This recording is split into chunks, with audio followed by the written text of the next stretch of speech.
روزانہ واقعات سننے کے لیے اس چینل کو سبسکرائب کریں۔ خانہ کعبہ کا نقشہ جبرائیل علیہ السلام نے تیار کیا۔ خانہ کعبہ میں حجر اسود مشرق کی سمت ہے۔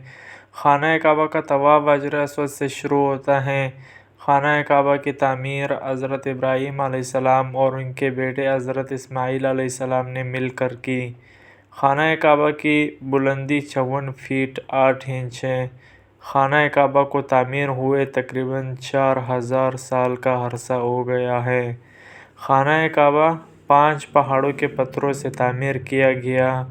خانہ کعبہ کی چھت میں کل 80 قندیلیں ہیں۔ خانہ کعبہ کے غلاف کی لمبائی 54 میٹر ہے۔ اس کو ہر سال تبدیل کیا جاتا ہے۔ خانہ کعبہ کے غلاف میں 1 من 40 کلوگرام سے زیادہ کی تاروں سونے کی تاروں کا استعمال کیا جاتا ہے۔ خانہ کعبہ کا غلاف پورے 1 سال میں تیار کیا جاتا ہے۔ خانہ کعبہ کی چھت کو کھولا نہیں جاتا۔